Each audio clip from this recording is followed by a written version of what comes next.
Hello friends, சின்ன மருமகள் serial இனி வரப்போற எபிசோட்ஸ்க்கான ரிவ்யூ தான் பார்க்க போறோம். அடுத்தடுத்த சுவாரஸ்யங்களை தெரிஞ்சுக்கிறதுக்கு இந்த வீடியோவை ஸ்கிப் பண்ணாம கடைசி வரைக்கும் பாருங்க.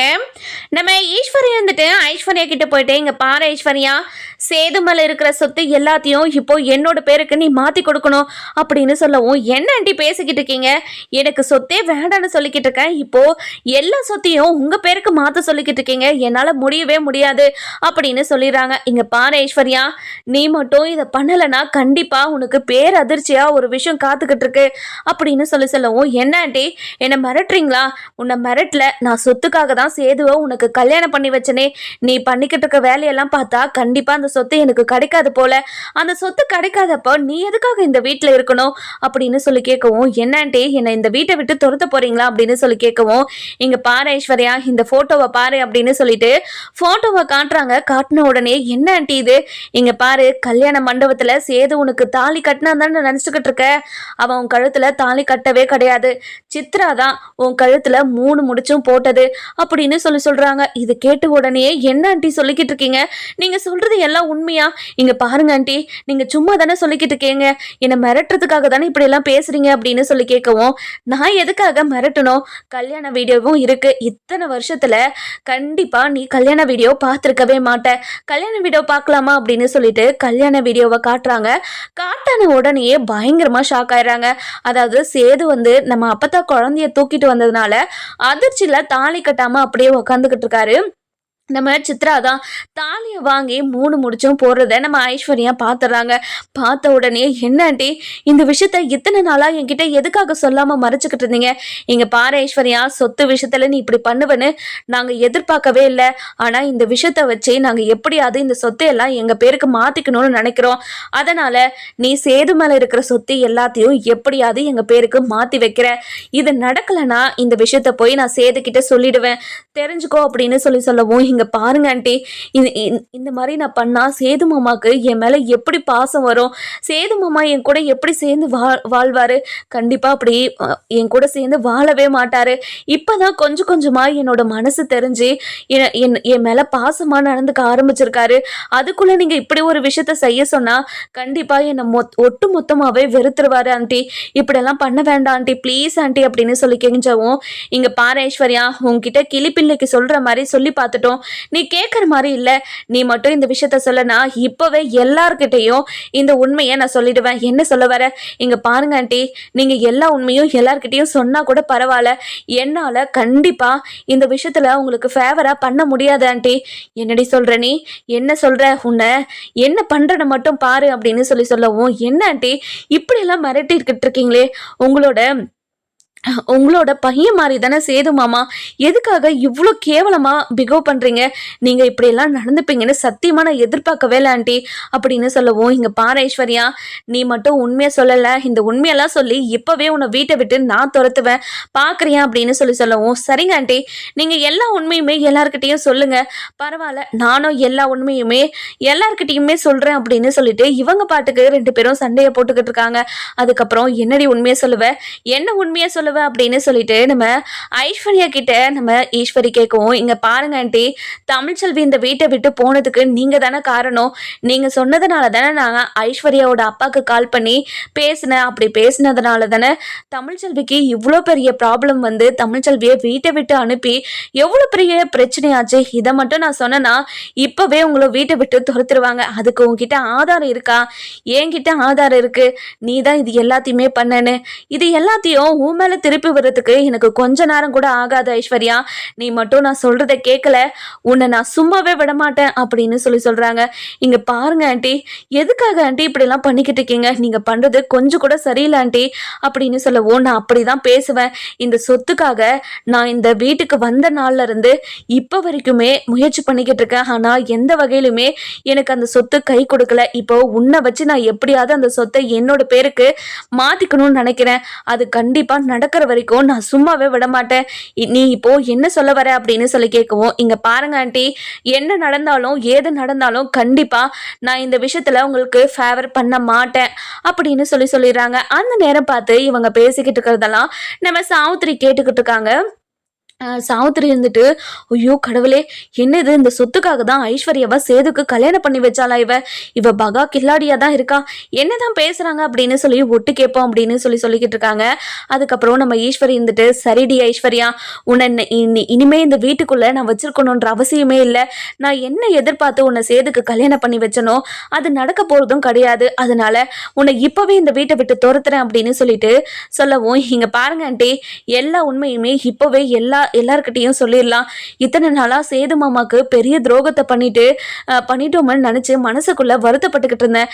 இப்போ எல்லார்கிட்டையும் எல்லா உண்மையுமே சொல்லி நானே மன்னிப்பு கேட்டுறேன். அவங்க என்ன முடிவு எடுத்தாலும் பரவாயில்ல அப்படின்னு சொல்லிட்டு ரொம்பவே வருத்தமா நம்ம ஐஸ்வர்யா இருந்து போகவும், இதை கேட்ட சித்ரா இருந்துட்டு, மா எல்லா உண்மையும் சொல்லிட போறாமா, என்னம்மா நீ இங்க பாருடி, இனிமே இவளால நம்மளுக்கு எதுவும் ஆக போறது கிடையாது. ஏதோ சேது மாமா கீது மாமான்னு சொல்லிட்டு அவன் பின்னாடியே சுத்திக்கிட்டு இருக்கா. இவளெல்லாம் வச்சுக்கிட்டு நம்ம என்னடி பண்ண முடியும்? எல்லா உண்மையும் எல்லாருக்கும் தெரியட்டோண்டி, அப்பதாண்டி இவளுக்கு புத்தியே வரும் அப்படின்னு சொல்லிக்கிட்டு இருக்காங்க. நம்ம ஐஸ்வர்யா இருந்துட்டு சேது கிட்ட போயிட்டு, மாமா இங்க பாருங்க மாமா, உங்ககிட்ட ஒரு முக்கியமான விஷயம் பேசுறதுக்காக தான் வந்திருக்கேன் அப்படின்னு சொல்லவும், என்ன ஐஸ்வர்யா, என்ன விஷயம் சொல்லு அப்படின்னு சொல்லி கேட்கவும், இங்க பாருங்க மாமா, உங்களுக்கும் சரி தமிழ்ச்செல்விக்கும் சரி நான் மிகப்பெரிய துரோகத்தை பண்ணியிருக்கேன் மாமா, என்னை மன்னிச்சிருங்க மாமா அப்படின்னு சொல்லவும், என்ன திடீர்னு இப்படி எல்லாம் பேசிக்கிட்டு இருக்கே, என்ன விஷயம்னு சொல்லு அப்படின்னு சொல்லி கேட்கவும், இங்க பாருங்க மாமா, ஈஸ்வர்யா ஆண்டியும் சித்ரா நானும் 3 பேரும் சேர்ந்துதான் தமிழ்ச்செல்வி வீட்டை விட்டு போனதுக்கு காரணமே அப்படின்னு சொல்றாங்க. என்ன ஐஸ்வர்யா, என்ன நீ இத்தனை வருஷம் கழிச்சு இப்படி எல்லாம் பேசிக்கிட்டு இருக்க, ஏதாவது தூக்கத்துல உளறிக்கிட்டு இருக்கியா? இல்ல மாமா, நான் எல்லா உண்மையுமே உங்களுக்கு தெளிவா சொல்றேன் அப்படின்னு சொல்லவும், நம்ம ராஜாங்கம் அந்த நேரம் பார்த்து வராரு. வந்த உடனே, என்ன ஐஸ்வர்யா, என்ன பேசிக்கிட்டு இருக்க, இங்க பாருங்க மாமா, நீங்களும் வாங்க மாமா, இந்த வீட்டுல இருக்கிற எல்லாரும் முன்னாடியும் வச்சு நான் எல்லா உண்மையுமே சொல்லிடுறேன். தமிழ்ச்செல்வி வீட்டை விட்டு போனதுக்கு காரணம் நானே, ஈஸ்வர்யா ஆண்டி, சித்ரா, நாங்க 3 பேரு தான். தமிழ்ச்செல்வியோட போன்ல இருந்து அவங்க அப்பாவுக்கு கால் பண்ணி மிமிக்ரி பண்ணி பேசினது நான் தான். தமிழ்ச்செல்வியோட வாய்ஸ்ல அவங்க அப்பா கிட்ட பேசினது நான் தான் மாமா. நான் பேசினதுனால தான் இவ்வளோ பிரச்சனைக்கும் காரணமே. தமிழ்ச்செல்வி எந்த ஒரு தப்புமே பண்ணல மாமா அப்படின்ற விஷயத்த எல்லார்கிட்டையும் போட்டு உடைச்சிடுறாங்க. உடைச்ச உடனே பயங்கரமா ஷாக் ஆயிடுறாங்க. என்ன ஐஸ்வர்யா சொல்லிக்கிட்டு இருக்க நீ அப்படின்னு சொல்லிட்டு நம்ம ராஜாங்க ஒரு பக்கம் பதட்டமா கேட்கவும், ஆமாங்க மாமா, சேது மாமாவை எனக்கு ஈஸ்வரி ஆண்டி கல்யாணம் பண்ணி வைக்கிறேன்னு வாக்கு கொடுத்துருந்தாங்க. அதுக்காக தான் எப்படியாவது தமிழ்ச்செல்வி இந்த வீட்டை விட்டு துரத்துனா மட்டும்தான் ஐஸ்வர்யா என்ன சேது மாமாக்கு கல்யாணம் பண்ணி வைக்க முடியும்னு ஈஸ்வரி ஆண்டி ஒரு பிளான் பண்ணி தான் இப்படி ஒரு காரியத்தவே பண்ணாங்க. இதனால தான் தமிழ்ச்செல்வியை நீங்கள் வீட்டை விட்டு துரத்தி அவளை அத்து விட்டு இப்போ என்ன கல்யாணம் பண்ணி வச்சிருக்கீங்க. அதுவும் இது எல்லாமே உங்கள் வாயால் சொல்லணுன்றதுக்காக தான் இவ்வளோ பெரிய நாடகத்தையும் நாங்கள் ஆடணும். எங்களை மன்னிச்சிருங்க, இவ்வளோ பெரிய துரோகத்தை பண்ணதுக்கு என்னை மன்னிச்சிருங்க மாமா அப்படின்னு சொல்லவும், இதை கேட்ட உடனே நம்ம சேதுக்கு பயங்கர கோவம் வந்து நம்ம ஐஸ்வர்யாவோட கழுத்தை பிடிச்சிக்கிட்டு, இங்க பாரு ஐஸ்வர்யா, நீ சொல்றதெல்லாம் உண்மையா? அப்போ இத்தனை நாளா என்னோட குழந்தைங்க கிட்டேயும் என்கிட்டயும் நாடகம் போட்டுக்கிட்டு இருந்திருக்க. அந்த நாடகத்தெல்லாம் நம்பி நீ ரொம்ப நல்லவ, இந்த உலகத்துல உன்ன மாதிரி எவ்வளவு இருக்க மாட்டான்னு நான் தான் தப்பா புரிஞ்சுக்கிட்டு இருந்திருக்கேன். தமிழ்ச்செல்வி எந்த ஒரு தப்புமே பண்ணாம தன்னோட குழந்தைங்களை இழந்து அவ எவ்வளவு கஷ்டப்பட்டுக்கிட்டு இருக்கா. அவளுக்கு நான் இவ்வளவு பெரிய துரோகத்தை பண்ணதுக்கு காரணம் நீதானா, உன்னை சும்மாவே விட மாட்டேன் அப்படின்னு கழுத்தை அப்படியே நெரிச்சுக்கிட்டு இருக்காங்க. இதை பார்த்து நம்ம ராஜாங்க இருந்துட்டு, ஏயா சேது, கொஞ்சம் கழுத்துல இருந்து கையை எடியா, எதுக்காக கழுத்துல கையை பிடிச்சுக்கிட்டு இருக்க, முதல்ல எடியா அப்படின்னு சொல்லிட்டு நம்ம சேதுவை கொஞ்சம் கண்ட்ரோல் பண்றாங்க. இங்க பாரு சேது, எதுக்காக அவசரப்பட்டுக்கிட்டு இருக்க, ஏதாவது ஒரு பிரச்சனை நடந்துச்சுன்னா கொஞ்சம் பொறுமையா இரு. இந்த பொறுமையை இழந்ததுனால தான் இவ்வளவு பெரிய பிரச்சனை உண்டாயிருக்குன்னு உனக்கு தெரியலையா? எதுக்காக திரும்ப திரும்ப அவசரப்பட்டுக்கிட்டு இருக்க? இங்க பாரு ஐஸ்வர்யா, நீ என்ன சொல்லிக்கிட்டு இருக்க, நீ சொல்றது எதுவுமே எங்களுக்கு புரிய மாட்டேங்குது. இங்க பாருங்க மாமா, சேது மாமாவை கல்யாணம் பண்ணிக்கணும்னு ஆசைப்பட்டுதான் இவ்வளவு பெரிய விஷயத்தையும் நாங்கள் நான் நடத்தி வச்சோம். ஆனால் ஈஸ்வரி ஆண்டி இவ்வளோ பெரிய பிளான் போட்டு என்னை இப்படி பிளாக்மெயில் பண்ணுவாங்கன்னு சத்தியமாக நான் எதிர்பார்க்கவே இல்லை. ஈஸ்வரி ஆண்டி இந்த சொத்து எல்லாத்தையும் அவங்க பேரில் மாற்றணுன்றதுக்காக தான் என்னை சேது மாமாவுக்கு கல்யாணம் பண்ணி வைக்கணும்னு நினச்சிருக்காங்க. அதை வந்து என்கிட்ட கேட்டாங்க. என்னால் சொத்தெல்லாம் உங்கள் பேருக்கு மாற்றி வைக்க முடியாது, சேது மாமாவுக்கு இப்படி ஒரு துரோகத்தை பண்ண முடியாது, சேது மாமா மேலே நான் உயிரை வச்சுருக்கேன், உண்மையான அன்பு வச்சுருக்கேன், அதனால தான் நான் சேது மாமாவை கல்யாணம் கல்யாணம் பண்ணிக்கணும்னு சொன்னேன். மற்றபடி நான் சேது மாமாவோட சொத்துக்காக சேது மாமாவை கல்யாணம் பண்ணிக்கலன்னு சொன்னேன். அதுக்காக இப்போ என்னை பிளாக்மெயில் பண்ணுறாங்க. எப்படியாவது நீ இதை பண்ணி தான் ஆகணும்னு சொல்லிட்டு என்கிட்ட சொல்லிக்கிட்டே இருக்காங்க. தமிழ்ச்செல்வி இவ்வளோ கஷ்டப்படுறதுக்கு காரணம் நான் தான். இது இவ்வளோ பெரிய துரோகத்தை பண்ணிட்டு எப்படி நான் சந்தோஷமா இருக்க முடியும்? ஒவ்வொரு நாளும் குற்ற உணர்ச்சியில செத்துக்கிட்டு தான் இருக்கேன். என்னை மன்னிச்சிருங்க மாமா, என்னை மன்னிச்சிருங்க மாமா அப்படின்னு சொல்லிட்டு காலில் விழுந்து கதறி கழுதிரி அழுதுகிட்டு இருக்கவும் இதெல்லாம் கேட்டுக்கிட்டு இருந்தேன். நம்ம ஈஸ்வரியும் சித்ராவும் அப்படியே பதட்டமா நின்றுக்கிட்டு இருக்காங்க.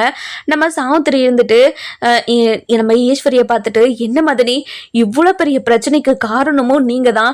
இந்த வீடு எவ்வளோ சந்தோஷமா இருக்க வேண்டிய வீடு, எல்லாத்தையும் கெடுத்து விட்டுட்டு எதுவுமே பண்ணாத மாதிரி எப்படி நின்றுக்கிட்டு இருக்கீங்க நீங்க? தமிழ்ச்செல்வியை சேது எவ்வளோ உயிருக்கு உயிரா லவ் பண்ணான்னு உங்களுக்கே தெரியும். இப்போ 2 குழந்தைங்களும் தமிழ்ச்செல்வியும் சேதும் ஒன்னா சேர்ந்து எவ்வளோ சந்தோஷமா இந்த குடும்பத்துல இருந்திருப்பாங்க. அந்த சந்தோஷத்தை எல்லாத்தையும் கெடுத்து விட்டுட்டீங்களே. உங்களோட சொத்து ஆசைக்காக இப்படி 4 பேரோட வாழ்க்கையும் இப்போ கத்தியில தொங்குற மாதிரி அவங்கள கஷ்டப்படுத்திக்கிட்டு இருக்கீங்களே. குழந்தைங்க 2ங்களும் வாரமா இங்குக்கும் அங்குக்கும் அலைஞ்சுக்கிட்டு கஷ்டப்பட்டுக்கிட்டு இருக்குங்க. தன்னோட அப்பாவை பிரிஞ்சோம் அம்மாவை பிரிஞ்சோம் இப்படி கஷ்டப்பட்டுக்கிட்டு இருக்குங்க. இது எல்லாத்துக்கும் காரணம் நீங்க தானே. இவ்வளவு பெரிய துரோகத்தை பண்ணிட்டு எப்படி எதுவுமே பண்ணாத மாதிரி நான் இப்படி நாடகம் போட்டுக்கிட்டு இருக்கீங்க அப்படின்னு சொல்லவும் இதை கேட்டு ராஜாங்க இருந்துட்டு, என்ன ஈஸ்வரி, என்ன ஐஸ்வர்யா சொல்றது எல்லாமே உண்மையா அப்படின்னு சொல்லி கேட்கவும், இங்க பாருங்க மாமா, ஆமா மாமா, ஐஸ்வர்யா சொல்றது எல்லாமே உண்மைதான். இந்த சொத்துக்காக தான், இந்த சொத்தை எப்படியாவது என் பேர்ல மாத்திக்கணுன்றதுக்காக தான் நான் ஐஸ்வர்யாவை சேதுக்கு இப்படி ஒரு பித்தலாட்டம் பண்ணி கல்யாணம் பண்ணி வச்சேன். ஆமா, என்ன சொல்ல வரீங்க நீங்க? இங்க பாருங்க, ஐஸ்வர்யா கழுத்துல சேது தாலி கட்டவே கிடையாது. அத்தை குழந்தைய தூக்கிட்டு வந்ததுனால சேது அந்த அதிர்ச்சியில தாலியை கட்டாம அப்படியே உட்காந்துக்கிட்டு இருந்தான். எங்க இந்த கல்யாணம் நடக்காம போயிடுமோன்னு நினைச்சுதான் என் பொண்ணு சித்ரா தான் தாலியை வாங்கி 3 முடிச்சும் ஐஸ்வர்யா கழுத்துல போட்டது. நான் என்ன நினைச்சு சேதுவை ஐஸ்வர்யாவுக்கு கல்யாணம் பண்ணி வச்சனோ அந்த விஷயம் நடக்க போறது கிடையாது. அதனாலதான் இந்த விஷயத்த வச்சு எப்படியாவது இந்த சொத்தை என் பேருக்கு மாத்திடலான்னு நினைச்சுக்கிட்டு இருந்தேன். ஆனா அது நடக்க போறது கிடையாது. நடக்காதுன்னு தெரிஞ்சதுக்கு அப்புறம் இவளை இங்க வச்சுக்கிட்டு நாங்க என்ன பண்ண முடியும்? அதனாலதான் அந்த தமிழ்ச்செல்வி மேல எந்த தப்பும் இல்லைன்னு நானே எல்லார்கிட்டையும் சொல்லலாம்னு நினைச்சேன். ஆனா ஐஸ்வர்யா முந்திக்கிட்டேன், அவ்வளவுதான் அப்படின்னு சொல்றாங்க. என்ன சின்னம்மா சொல்றீங்க? என்ன சொல்றீங்க? இவ்வளவு அசால்ட்டா சொல்லிக்கிட்டு இருக்கீங்க. உங்களை என்னோட அம்மா ஸ்தானத்துல வச்சு பார்த்துக்கிட்டு இருக்கேன். அப்படி இருக்கும்போது எனக்கு இவ்வளவு பெரிய துரோகத்தை பண்ணிருக்கீங்களே. எப்படி சின்னம்மா, எப்படி உங்களுக்கு இப்படி ஒரு மனசு வந்ததை சொல்லுங்க அப்படின்னு கேட்கவும், இங்க பாரு சேது, நான் இந்த வீட்டுக்கு வந்த நாள்ல இருந்து இன்னைக்கு வரைக்குமே என்ன ஒரு அடிமையா தானே இந்த வீட்டுல நடத்திக்கிட்டு இருக்கீங்க. எப்படி இந்த சொத்து எல்லாத்தையும் என்னோட பேருக்கு மாத்திட்டான். நான் நினைச்ச மாதிரி நான் என்ன சொல்றேனோ அதுதானே இந்த வீட்டுல நடக்கும். அதுக்காக தான் இத்தனை வருஷமா எவ்வளவோ கஷ்டப்பட்டிருக்கேன் இந்த சொத்தை என்னோட பேர்ல மாத்தணும் அப்படின்னு. ஆனா இங்க எதுவுமே மாறுற மாதிரி தெரியல. அதனாலதான் நான் எப்படியாவது இந்த சொத்தெல்லாம் என்னோட பேருக்கு மாத்திக்கணும்னு இப்படி ஒரு காரியத்தை பண்ண.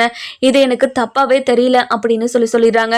இதை கேட்ட மோகனா இருந்துட்டு, என்ன ஈஸ்வரி, இப்படி ஒரு கேவலமான புத்தியோட சேதுவோட வாழ்க்கையை கேள்விக்குறியாக்கிட்டே தமிழ்ச்செல்வி தான் இது எல்லா தப்புக்கும் காரணம்னு சொல்லிட்டு அவ மேல ஒரு தப்பான பழிய தூக்கி போட்டு அவளை அசிங்கப்படுத்தி அவமானப்படுத்தி கேட்கக்கூடாத வார்த்தையெல்லாம் கேட்டு மாச கர்ப்பிணியா இருக்கான்னு கூட பார்க்காம அவளை வீட்டை விட்டு துரத்தி விட்டோம். அது மட்டும் இல்லாம சேதுவோட பந்தத்துல இருந்து அவளை அத்துவிட்டு இப்போ ஐஸ்வர்யாவை கல்யாணம் பண்ணி வச்சுன்னு எவ்வளவோ பிரச்சனைக்கு நடுவுல இந்த கல்யாணம் நடந்துச்சு.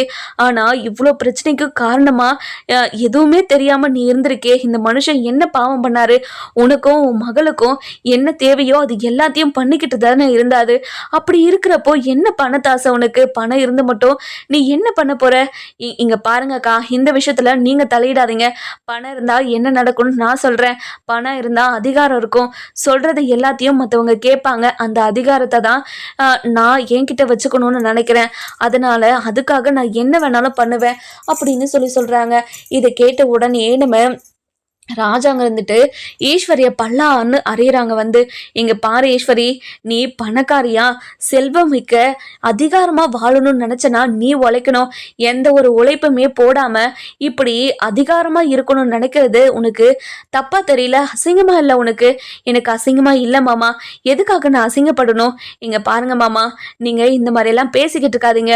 இந்த சொத்தெல்லாம் என்னோட பேருக்கு எழுதி வைக்க முடியுமா முடியாதா அப்படின்னு சொல்லி கேட்கவும், இதை கேட்ட உடனே சாவித்திரிக்கு பயங்கர கோவம் வந்துருது. இங்க பாருங்க மதனி, என்ன நினைச்சுக்கிட்டு இருக்கீங்க? என் அண்ணன் நெத்தில என்ன இழிச்சவாயின்னு எழுதி ஒட்டியிருக்கா என்ன? இவ்வளவு பெரிய துரோகத்தை பண்ணிட்டு எவ்வளவு தைரியமா சொத்தை கேட்டுக்கிட்டு இருக்கீங்க? உங்களுக்கு மனசாட்சின்னு ஒண்ணு இருக்குதா இல்லையா? இங்க பாருங்க, இங்க இருக்கிற யார்கிட்டயுமே நான் பேச கிடையாது. இங்க இருக்காரு பெரிய மனுஷரு, இவர்கிட்ட தான் நான் பேசிக்கிட்டு இருக்கேன். இங்க பாருங்க மாமா, நீங்க இந்த சொத்து எல்லாத்தையும் என்னோட பேர்ல எழுதி வைக்க முடியுமா முடியாதா அப்படின்னு சொல்லி கேட்கவும், இவ்வளவு பெரிய துரோகத்தை இந்த குடும்பத்துக்கு பண்ணிட்டு எவ்வளவு தைரியமா என்கிட்ட வந்து சொத்தை எழுதி வைக்க முடியுமான்னு கேட்டுக்கிட்டு இருக்க? உனக்கு எவ்வளவு தைரியம் இருக்கும் மோகனா அப்படின்னு சொல்லவும், நம்ம மோகனா போயிட்டு சாட்டை எடுத்துட்டு வந்து நம்ம ராஜாங்க கையில கொடுக்குறாங்க. கொடுத்த உடனே நம்ம ஈஸ்வரிய பல்லார் அப்படியே அந்த சாட்டையால அடிச்சுக்கிட்டே இருக்கவும், இங்க பாருங்க மாமா, நீங்க எவ்வளவு அடிச்சாலும் என்ன பண்ணாலும் நான் இந்த வீட்டை விட்டு நகர போறது கிடையாது. இந்த வீட்டுல இருக்கிற சந்தோஷத்தை நான் கெடுத்து விட்டுக்கிட்டே தான் இருப்பேன். இந்த சொத்தை நீங்க எழுதி வச்சா மட்டும்தான் இந்த வீட்டுல இருக்கிற சந்தோஷம் நிலைச்சிருக்கும். இல்லைன்னா கண்டிப்பா உங்க யாரோட முகத்திலையும் சந்தோஷத்தை நீங்க பார்க்கவே முடியாது அப்படின்னு சொல்லிக்கிட்டு இருக்காங்க. இதை கேட்ட உடனே நம்ம தாமரை இருந்துட்டு வாயில கையை வச்சுறாங்க. அதுக்கப்புறம் நம்ம ராஜாங்கத்துக்கிட்ட போயிட்டு, இங்க பாருங்கப்பா, இப்படி ஒரு கேடுகட்ட புத்தி உள்ளவங்கள தான் நம்ம வீட்டுக்குள்ளேயே வச்சிருக்கோம். நம்மளுக்கு எதிரி வீட்டுக்கு வெளியெல்லாம் இல்லைப்பா, வீட்டுக்கு உள்ளே தான் வச்சுருக்கோம். இவங்களை எல்லாரையும் வீட்டை விட்டு துரத்துனா மட்டும்தான் நம்ம வீடு உருப்படும். அதனால இவங்க இனிமேல் ஒரு நிமிஷம் கூட இந்த வீட்டில் இருக்கவே கூடாதுப்பா. இவங்களை இப்போவே வீட்டை விட்டு நம்ம துரத்துவோம். கரெக்டாக சொன்ன சேதோ, இவ்வளோ இவங்க எல்லாரும் எவ்வளோதான் தப்பு பண்ணாலையும் இவங்கள மன்னிச்சு இந்த வீட்டிலேயே வச்சிருந்த பார்த்தியா, அதுதான் நான் பண்ண பெரிய தப்பே. இவங்க பண்ண தப்புக்கெல்லாம் இவங்களுக்கு தண்டனையை கொடுத்துருந்தேன்னா இவங்களுக்கு புத்தி வந்திருக்கும். தண்டனையை கொடுக்காம இவங்களை சொகுசா இப்படி வீட்டில் வச்சு பார்த்துக்கிட்டேன் பார்த்தியா, அதுதான் நான் பண்ண பெரிய தப்பே. இனிமே இவங்க யாரும் வீட்டில் இருக்கவே கூடாது அப்படின்னு சொல்லவும், இதை கேட்டு நம்ம சித்ரா இருந்துட்டு, இங்கே பாரு சேதோ, வேண்டாம் சேதோ, இந்த வீட்டை விட்டா உங்களை விட்டா எங்களுக்கு யாருமே தெரியாது. வெளியே போய் நாங்கள் எங்கே தங்குவோம், எங்கே சாப்பிடுவோம், என்ன பண்ணுவோம், எங்களுக்கு வேலையும் பார்க்க தெரியாது. அப்படி இருக்கிறப்போ எங்களால் வெளியெல்லாம் போக முடியாது சேதோ. இப்படி ஒரு முடிவை மட்டும் எடுத்துறாத, அடைச்சி நிறுத்துங்க. உன்னெல்லாம் என் அக்காவா என் அக்கான்னு சொல்லவே எனக்கு அசிங்கமாக இருக்குது. எப்படி உன்னால் இப்படி ஒரு காரியத்தை பண்ண முடிஞ்சது அப்படின்னு நம்ம சித்ராவை பார்த்து கேட்கவும், அதுக்கப்புறம் என்ன நம்ம ஐஸ்வர்யா இருந்துட்டு, இங்கே பாருங்க மாமா, நான் பண்ண துரோகத்துக்கு தமிழ்ச்செல்வியும் உங்களையும் நானே சேர்த்து வச்சிடறேன். தமிழ்ச்செல்வியோட காலில் விழுந்து நான் மன்னிப்பு கேட்கணும். என்னை தமிழ்ச்செல்வி கிட்ட கூட்டிட்டு போறீங்களா அப்படின்னு சொல்லி கேட்கவும், இங்க பாருடி, உனக்கு என்னடி துரோகம் பண்ண? நான் நிம்மதியான ஒரு வாழ்க்கையை தானே வாழ்ந்துக்கிட்டு இருந்தேன். அந்த நிம்மதியான வாழ்க்கையை கெடுத்து விட்டுட்டு இப்படி என் வாழ்க்கையை தத்தளிக்க வச்சுட்டியே. நான் இப்போ என்ன பண்ணுவேன்? அவன் முகத்துல போய் நான் எப்படி முழிப்பேன்? அவ எந்த ஒரு தப்புமே பண்ணலைன்னு என்கிட்ட 1000 முறை சொன்னான். ஆனா அவ மேல நான் ஒரு துளி கூட நம்பிக்கை வைக்கல. தாமரை விஷயத்துல வீடே எனக்கு எதிராக இருந்துச்சுடி. ஆனா அவ மட்டும்தான் என் மேல நம்பிக்கையா நீங்க எந்த தப்புமே பண்ணியிருக்க மாட்டீங்கன்னு முழு நம்பிக்கையை என் மேல வச்சா. ஆனா அதுல ஒரே ஒரு பர்சன் கூட அவ மேல நான் வைக்க கிடையாது. அப்படி வச்சிருந்தா நான் ரொம்ப சந்தோஷமா வாழ்ந்திருப்பேன். நான் அப்படி வைக்காததுனாலதான் தமிழ்ச்செல்வி இவ்வளவு கஷ்டப்பட்டுக்கிட்டு இருக்கா. அவ இவ்வளவு கஷ்டப்பட காரணம் நான் தாண்டி அப்படின்னு சொல்லவும், சேதோட காலில் விழுந்து, மாமா என்னை மன்னிச்சிருங்க மாமா அப்படின்னு சொல்லிட்டு கதறி அழுதுகிட்டு இருக்காங்க. இந்த பக்கம் நம்ம ராஜாங்க இருந்துட்டு, சேதோ, இனிமே ஒரு நிமிஷம் கூட இவங்க 3 பேரும் இந்த வீட்டுக்குள்ள இருக்கவே கூடாது. இவங்களை முதல்ல வீட்டை விட்டு துரத்து அப்படின்னு சொல்றாங்க. அதுக்கப்புறம், மாமா இவங்களை கழுத்தை பிடிச்சி வெளியே தள்ளு மாமா அப்படின்னு சொல்லவும், நம்ம ஈஸ்வரிய போய் பிடிக்கவும், கருப்பு நீ கையை எடு முதல்ல அப்படின்னு சொல்லிட்டு நம்ம கருப்பு அசிங்கப்படுத்திட்டு, இங்க பாருங்க மாமா, நாங்க இந்த வீட்டை விட்டா எங்க போவோம், என்ன பண்ணுவோம், சாப்பாடுக்கு என்ன பண்ணுவோம், நாங்க வீட்டை விட்டெல்லாம் போக முடியாது, இங்கதான் இருப்போம் அப்படின்னு சொல்லிட்டு அங்கவே இருக்காங்க. இதெல்லாம் கேட்டுக்கிட்டு இருந்த நம்ம ராஜாங்க இருந்துட்டு, இனிமே ஒரு நிமிஷம் கூட இருக்கவே கூடாது. நீங்க பண்ண தப்புக்கு தண்டனை அனுபவிச்சே ஆகணும். வெளியே போய் பிச்சை எடுத்து சாப்பிட்டாதான் உங்களுக்கு கஷ்ட வருத்தம் என்னன்னா புரியும். அப்பதான் நம்ம எவ்வளோ சொகுசாக வளர்ந்துருக்கோன்ற உணர்வே உங்களுக்கு வரும். அப்படி உணர்வு வரணும்னா நீங்கள் இந்த வீட்டை விட்டு போய் தான் ஆகணும் அப்படின்னு சொல்லிட்டு நம்ம ஈஸ்வரி, சித்ரா, ஐஸ்வர்யா இவங்க 3 பேருமே தரன்னு வெளியே இழுத்துட்டு போய் விட்டுடுறாங்க. இனிமேல் எந்த சூழ்நிலையிலையும் இந்த வீட்டுக்கும் உங்களுக்கும் எந்த சம்மந்தமும் கிடையாது. நல்லது கெட்டதுன்னு ஏதாவது எதுலையாவது வந்து இந்த வீட்டு வாசப்படியை மிழிச்சிட போறீங்க அப்படின்னு சொல்லிட்டு பயங்கர கோபமாகவும் ஆவேசமாகவும் பேசிக்கிட்டு இருக்காங்க. இதெல்லாம் கேட்டுக்கிட்டு இருந்தேன் நம்ம சேது இருந்துட்டு, அப்பா நம்ம இப்பவே தமிழ்ச்செல்வியோட வீட்டுக்கு போகலாம்ப்பா, அங்க போய் தமிழ்ச்செல்வியோட காலில் விழுந்து நான் மன்னிப்பு கேட்கணும்ப்பா, என்னை அவ மன்னிக்கலாம் கூட பரவாயில்ல, நான் பண்ண தப்புக்கு அவகிட்ட நான் மன்னிப்பு கேட்டே ஆகணும்ப்பா, இப்பவே என் கூட வரீங்களாப்பா அப்படின்னு சொல்லி கேட்கவும், இதை கேட்ட நம்ம மோகனா இருந்துட்டு, இங்க பாரு சேது, நானும் அவகிட்ட மன்னிப்பு கேட்கணும், நானும் ரொம்ப பெரிய தப்பு பண்ணியிருக்கேன், அவ மேலதான் தப்பு இருக்குன்னு சொல்லிட்டு அவ மேல கோவப்பட்டு நிறைய வார்த்தையும் விட்டுருக்கேன், நீயும் என்னை கூட்டிட்டு போகப்பா அப்படின்னு சொல்றாங்க. அதுக்கப்புறம் என்ன குடும்பமா சேர்ந்துட்டு இப்போ எல்லாருமே தமிழ்ச்செல்வியோட வீட்டுக்கு போறாங்க. போய் கார்ல எல்லாருமே இறங்கி நின்றதும் தன இருந்துட்டு, என்ன பெரிய வீட்டுல இருந்து எல்லாருமே வந்திருக்காங்க, என்ன விஷயமா இருக்கும் அப்படின்னு சொல்லிட்டு பதறி போய் நம்ம செல்லப்பாண்டிக்கிட்டையும் வசந்திக்கிட்டையும், மா பெரிய வீட்டுல இருந்து எல்லாருமே வந்திருக்காங்கம்மா, எதுக்காக வந்திருக்காங்கன்னு தெரியலம்மா, என்னடி சொல்ற நீ, சரி வா போய் பார்க்கலாம் அப்படின்னு சொல்லிட்டு நம்ம செல்லப்பாண்டியும் வசந்தியும் வராங்க.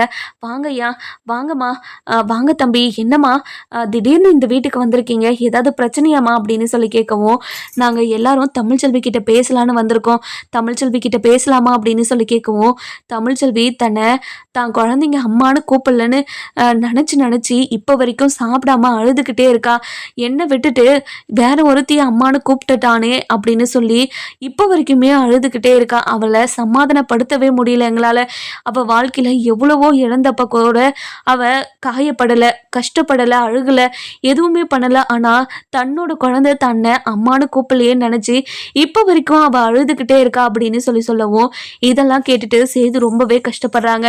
இதுக்கு எல்லாத்துக்குமே காரணம் நான் தானே அப்படின்னு பயங்கரமாக வருத்தப்பட்டுக்கிட்டு இருக்காரு. அதுக்கப்புறம் நம்ம சேது இருந்துட்டு, இங்கே பாருங்க அத்தை, நீங்கள் போய் தமிழ்ச்செல்வியை கூட்டிகிட்டு வாங்க அத்தை, தமிழ்ச்செல்வி கிட்ட நான் மன்னிப்பு கேட்கணும் அப்படின்னு சொல்லவும், என்ன தம்பி சொல்கிறீங்க, அவகிட்ட நீங்கள் எதுக்காக மன்னிப்பு கேட்கணும், குழந்தைங்க அது சின்ன குழந்தைங்க தானே, அவங்க வளர வளர புரிஞ்சுப்பாங்க, இனிமே இப்படி நடக்காமல் நான் பார்த்துக்கிறேன், நான் தமிழ்ச்செல்வியை கூட்டிகிட்டு வரேன், நீங்கள் என்ன பேச வந்திருக்கீங்கன்னு எனக்கு தெரியல அப்படின்னு சொல்லவும், அதுக்கப்புறம் என்ன நம்ம செல்லப்பாண்டி இருந்துட்டு, வசந்தி இரு நான் போய் கூட்டிட்டு வரேன் அப்படின்னு நம்ம செல்லப்பாண்டி இருந்துட்டு தமிழ்ச்செல்வி கிட்ட போயிட்டு, இங்க பாரு தமிழ், உன்னை பார்க்கறதுக்காக உன் கூட பேசுறதுக்காக பெரிய வீட்டுல இருந்து எல்லாருமே வந்திருக்காங்க, இங்க பாருங்கப்பா, என்ன பார்க்கறதுக்காக எதுக்கு வந்திருக்காங்க, என்ன விஷயமா, அதெல்லாம் தெரியலம்மா, என்ன விஷயம் என்னன்னு எனக்கு தெரியல, நீ வந்து கேளுமா என்ன விஷயம்னு அப்படின்னு சொல்லிட்டு நம்ம செல்லப்பாண்டி கூட்டிட்டு வராரு. வந்த உடனே நம்ம சேது இருந்துட்டு ரொம்ப எமோஷ்னலா அப்படியே தமிழ்ச்செல்வியை பார்த்துக்கிட்டே இருக்கவும், இதை பார்த்த தமிழ்ச்செல்விக்கு பயங்கர கோவம் வருது. அதுக்கப்புறம் என்ன விஷயமா என்னை பார்க்க வந்திருக்கீங்க அப்படின்னு சொல்லிட்டு பொறுமையாக வந்து கேட்கவும், அதுக்கப்புறம் நம்ம சேது ரொம்ப எமோஷ்னலாக வந்து அப்படியே காலில் விழுந்துடுறாரு. விழுந்த உடனே அங்கே இருக்கிற எல்லாருமே பயங்கரமாக ஷாக் ஆயிடுறாங்க. அதுக்கப்புறம் என்ன நம்ம தமிழ்ச்செல்வி வந்துட்டு, இங்கே பாருங்க, எதுக்காக என்னோட காலில் விழுந்துகிட்டு இருக்கீங்க, முதல்ல எந்திரிங்க அப்படின்னு சொல்லவும், இங்கே பாரு தமிழ்ச்செல்வி, நீ இவ்வளோ கஷ்டப்பட்டுக்கிறதுக்கு காரணம் நான் தான், என்னை மன்னிச்சிரு தமிழ்ச்செல்வி, உன்னோட குழந்தைங்கள உங்ககிட்ட இருந்து பிரிச்சது மிகப்பெரிய தப்பு தான், என்னை மன்னிச்சிரு அப்படின்னு சொல்லிட்டு காலில் விழுந்து அழுதுகிட்டே இருக்கவும், இங்க பாருங்க, என்னோட மீனாட்சியை நீங்க தான் அப்பா அப்படின்னு நான் சொல்லி வளர்த்துருக்கேன், ஆனா அழகர்கிட்ட நீங்க என்ன சொல்லி வளர்த்துருக்கீங்க, அவன் என்னை பார்த்தா யாரோ மாதிரி பார்க்கறான், என்னை அம்மானு சொல்லி கூப்பிடவே மாட்டேங்கிறான், உங்களோட வளர்ப்பு இப்படிதான் இருக்கு, என்னை பழி வாங்கணும்னா வேற எந்த விஷயத்துலயாவது என்னை பழி வாங்க இருக்கலாம்ல, எதுக்காக இந்த விஷயத்துல எனக்கு பழி வாங்குறீங்க, இந்த விஷயத்துல என்னால தாங்க முடியாதுன்னு தெரியும்ல உங்களுக்கு அப்படின்னு சொல்லுவோம். இங்க பாரு தமிழ்ச்செல்வி, இனிமே எந்த விஷயத்திலுமே உன்னை காயப்படுத்த மாட்டேன், இனிமே அழகரும் மீனாட்சியோ நம்ம கூட இருக்கட்டும், நீ என் கூட வந்துறியா அப்படின்னு சொல்லி கேட்கவும், இது கேட்ட உடனே அசிங்கமா இல்ல, இப்படி ஒரு கேள்வியை கேட்குறீங்களே, நீங்க வேணா அழகரை எங்கேயே விட்டுட்டு போங்க, நான் அழகரை பார்த்துக்கிறேன், உங்களுக்குன்னு ஒரு வாழ்க்கை இருக்கு, அந்த வாழ்க்கையை நீங்க போய் வாழுங்க, இங்க பாரு தமிழ்ச்செல்வி, ஐஸ்வர்யா எல்லா உண்மையுமே என்கிட்ட சொல்லிட்டா. நீ வீட்டை விட்டு போனதுக்கு காரணம் யாருன்னு எனக்கு தெரிஞ்சிச்சு. நீ ஜெனிக்கும் சக்திக்கும் கல்யாணம் பண்ணி வைக்கலன்னு எனக்கு இப்போ புரிஞ்சிருச்சு. நீ எந்த ஒரு தப்புமே பண்ணாம தான் இவ்வளோ பெரிய தண்டனையை அனுபவிச்சுக்கிட்டு இருக்கேன்னு எனக்கு எல்லா உண்மையுமே தெரிஞ்சிச்சு தமிழ்ச்செல்வி. அதனால தான் உன்னோட காலில் வந்து விழுந்துக்கிட்டு இருக்கேன். என்னை மன்னிச்சிடு தமிழ்ச்செல்வி அப்படின்னு சொல்லவும் அங்கே இருக்கிற எல்லாருமே பயங்கரமாக ஷாக்லேயும் அதிர்ச்சியிலையும் இருக்காங்க.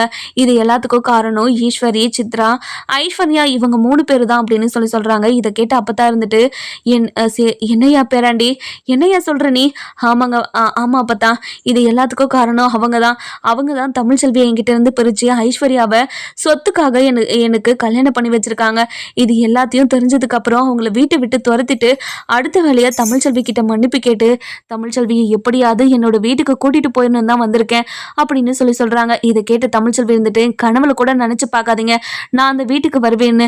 நான் சுயமரியாதையோட வாழ்ந்துகிட்டு இருக்கேன், இனிமேலும் அப்படிதான் வாழ போறேன் அப்படின்னு சொல்றாங்க. நம்ம சேது இருந்துட்டு தமிழ்ச்செல்வியோட மனசை எப்படியாவது மாத்துவாரா மாட்டாரான்னு சொல்லிட்டு நம்ம வர எபிசோட்ல பார்க்கலாம். இந்த வீடியோ உங்களுக்கு பிடிச்சிருந்தா லைக் பண்ணுங்க, சப்ஸ்கிரைப் பண்ணுங்க, மறக்காம பெல் ஐகானையும் கிளிக் பண்ணிக்கோங்க.